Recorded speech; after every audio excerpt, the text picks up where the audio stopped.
Ahoy, this is Zdenka. Blackmagic Camera App tutorial for beginners is starting right now. In this video, I will help you to save all settings for different shutter speeds. I will also explain all icons, settings, codecs, and color space so you understand what each does and why it is even there. This is in-depth tutorial. Timestamps are enabled so you can always come back to the sections you need to review. Don't forget to bookmark this video. This video is brought to you by PGYTECH. This is newly released 4 liters shoulder camera bag, great for smartphone filmmaking and photography gear. I'll show you more about this later on in a video. Link to this product will be listed below the video in a video description. Once you open up Blackmagic Camera App, you will see 4 sections. Camera, where you do filming, media, where you see all recorded videos, chat, and settings. Before we start saving any presets and start filming, let's stay in settings and set up the basics. Record is first. Let's run through codecs. Which one to use? The most practical will be selecting HEVC H.265. Native Camera App requires you to film in ProRes 422, which will give you extremely large files. If you select H.265, you will save on space. You won't have to use external SSD card. The quality will be almost the same. You're not gonna see any difference. HEVC H.265 has better video compression and quality compared to H.265. Next one is resolution. The best quality is 4K, let's select that. Lower resolution would be HD 1080p and the lowest is 720p. Color space. It's best to select Apple Lock HDR to get the nicest looking footage on iPhone. You will get rid of over-sharpening, you will get all details in highlights and shadows. The image will look much nicer once it is color graded. If you don't want to go with log footage, you can always use standard Rec 709 if you prefer HDR look. You can go with Rec 2020 HDR or P3D65, that is a wider gamut, so colors could be potentially richer. I'm going to stay with Apple Log HDR. Timecode display has record run by default. Time of the day would be useful if you film with 2 separate cameras and you simply need to sync the videos together. If you want to record a time-lapse, this is where you can enable it. Then all you have to do is select the interval by hitting the capture 1 frame every and scroll down to choose one of these. You can choose anywhere from 1 second to 10 minutes. I'm going to disable time-lapse recording. At the bottom, you have one more setting if the media drops frame. You can choose if you want to receive an alert or stop recording. I have it set to alert. Camera settings are next. If you are filming in horizontal mode, you can turn your phone like this and you will still film in horizontal mode. If you want to film in a vertical mode, you have to enable vertical video. Now, when it is enabled, I can also film in vertical mode. Trigger record indicator has by default selected none. That means that right now, when you press the record button, it is silent and there is no sound. This is great for filming events like weddings. For normal recording, I prefer beeper. You can also select beeper and flash. Press the volume button and the camera starts recording. Lock white balance on record is also enabled, and that is a very good thing. Otherwise, you might end up with very inconsistent colors when you move from one area to the next. Shutter measurement is next. What is that?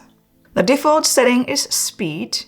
What it means is that right now you have to select a frame, for example, 24 frames per second, and also shutter speed separately. If you want to use the 180 degrees shutter rule, you have to double it. Select 1/48. If you change it to angle, you don't have to do that manually anymore.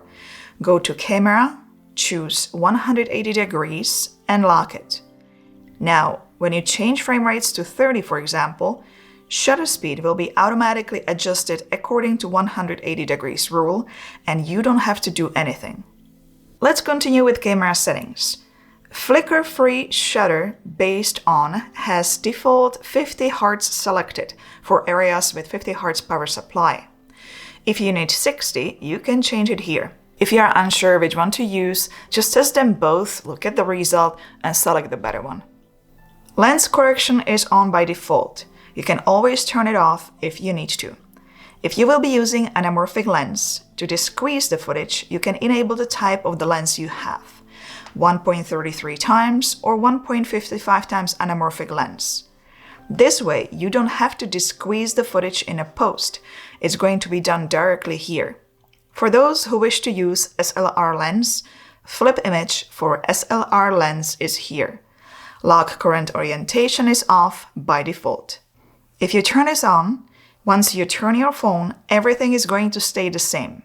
Mirror front-facing camera is on. Let's just keep it that way so we can mix video taken with rear cameras and front-facing cameras. I prefer to keep that on because once you film and you turn your phone in any direction, the screen is going to stay the same. It's not going to change. Let's dive into the audio section. Audio source is set to iPhone microphone by default. If you, for example, want to use your AirPods once you connect them, this is where you can select them to record an audio with. iPhone microphone lets you control if you want to record the sound specifically from back, bottom, or front. I just leave it on auto. Audio format has default AAC selected. Let's leave it there. Record audio has stereo selected by default. This one also includes ambient sound. Mono, dual mono, and 4 channels surround sound is also available here. Sample rate is set to auto, and that is where I leave it. However, if you need to make specific choice, you can choose between 44.1 and 48 kHz. Let's just leave the audio metering setting as it is. Focus assist can be enabled with this icon. By default, you are going to get colored lines. If you will select peaking, you are going to see what is in the focus this way. I'm going to stay with colored lines. The colored lines can be changed to other colors if you prefer. Guide's opacity can be also adjusted here as well as guide's color. HDMI out settings are below. I really don't use it, so keep it as it is. However, for those interested, this is where you can make appropriate selection. Below are a few things you want to keep enabled: display audio meters, histogram, storage status. I don't really need upload status, but I like to keep battery indicator on. It will be all displayed here at the bottom. Here is your histogram, storage, battery, and audio on the right. Let's check out media settings. If you will be using Blackmagic Cloud, you can here select if you want to upload proxies only or originals and proxies at the same time. What are proxies? The software creates a copy of all your video clips in a very low resolution. That way, when you're editing on a computer, it's not gonna slow down your computer, it's gonna actually speed up the computer so you get things done faster. Once you're exporting video though, the original files will be used, so you are not going to lose the quality. Auto upload to selected project is on by default. I will turn it off as I don't use Blackmagic Cloud. For those who use cloud, it's probably a good idea to turn on enable upload only over Wi-Fi if you don't have unlimited data. Right now, your clips are saved in app only. If you want to have clips saved also to the photo library, you can enable in app and photo library. Otherwise, you have to go here to the media. Here's also where you can erase them once you don't need them anymore. Or you can choose a specific folder of your choice. Save location data to clips is on by default. If you don't want the Blackmagic Camera file name conversion, you can change it to iOS here if you want the clips to be named just like your other iPhone native camera app clips. Let's take a little break to reset our brains a bit. Whenever I travel, I like to bring a few other things with me besides the smartphone. Selecting the gear is fairly simple, but then I usually get stuck when it comes to bag that is small, serves the purpose, and can fit all the gear I chose. PGYTECH has just launched the Onego Solo version 2 camera bag. This one is designed for cities photographers specifically. I use it when I need to bring just small items, smartphone gear, 360 camera, drones, stuff like that. I love this brand, as I have my big backpack from them as well, and the material is simply very durable. Not even one scratch, and it's splash-proof. This small 4-liter bag is the same thing. They also have bigger ones, 6 liters and 10 liters. This one has a very long strap. You can wear it on your right or left shoulder. This second version has a better zipper path and YKK zippers, which ensure safety and durability. Inside is a theft-proof AirTag pocket, many different pockets so you can really organize your stuff. Look at everything I have here. The divider is adjustable. There are also bottom straps included, so you can attach extra gear such as tripod. I will link this bag below the video in a video description. Thank you PGYTECH for making this video possible, and thank you for making these amazing bags. Back to Blackmagic Camera App. Let's leave media settings and open up Luts settings. As we have Apple Lock HDR selected, what we see on the monitor looks pretty washed out. Let's change that.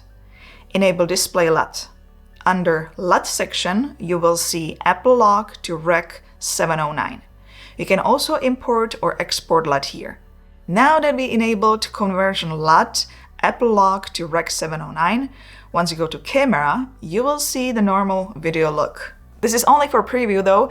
Your video will be saved in Apple Lock HDR.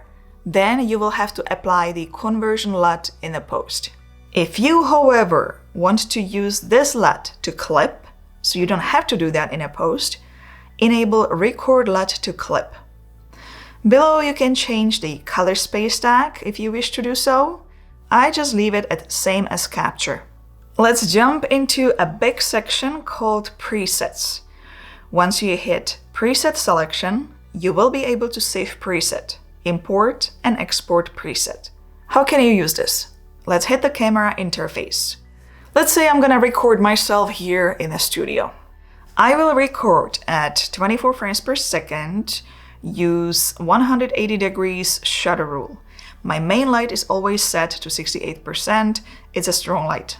So I will adjust ISO accordingly to make sure that there are no overblown highlights. White balance I keep at daytime 5600 Kelvin. I always want to film in 4K, Apple Lock HDR with Rec 709 LUT already baked in. So to make things faster, I'm going to go to presets and save all of this as Studio One. Next time I will be filming, I will just pull out this preset and I won't have to go through all the settings again. You can save presets for everything, for filming outdoors, night, slow motion, time lapses, you name it. Accessories have use Bluetooth off by default. Here is where you can enable it to be able to use other accessories, such as this wireless lens control. Blackmagic Cloud will take you to your account. Reset is where you can reset all Blackmagic Cam settings, and About will tell you what the version you currently have. Below is a button that will take you to Blackmagic Cam settings in your phone's settings. Let's enter the main camera interface and explain what all these icons do and how you can use them. At the top left is where you can select what lens you want to film with. All lenses will pop up on the right side. Whichever you are going to select, you can always digitally zoom with this magnifying glass on the right. So if I select, for example, a telephoto lens, I can then zoom in further. This is digital zoom though. The quality will degrade a bit. It is best to stay with the lenses as they are. If you want a very good quality, just move yourself closer. Frame rates are next. Shutter speed or angle control is next, depending on which preference you selected in the settings. Iris is given. That is what is grayed out. You cannot change it. To lock the shutter speed, you have to press this lock button on the right. ISO is next. White balance, which has a lock available here as well. White balance and tint offers manual controls, which you can lock, but also automatic controls. What is the tint? in the white balance. With some light sources, color temperature by itself doesn't fully describe the color cast, and that is why you can tweak it further with tint. Color temperature lets you adjust the warmth or coolness of an image. Tint controls balance between magenta and green color casts. When you tap on the screen, you can lock automatic exposure and focus. You cannot separate them though. Let's continue to the right side. Let's pull out the first icon, which lets you enable zebra pattern, where you can see what areas you have overblown.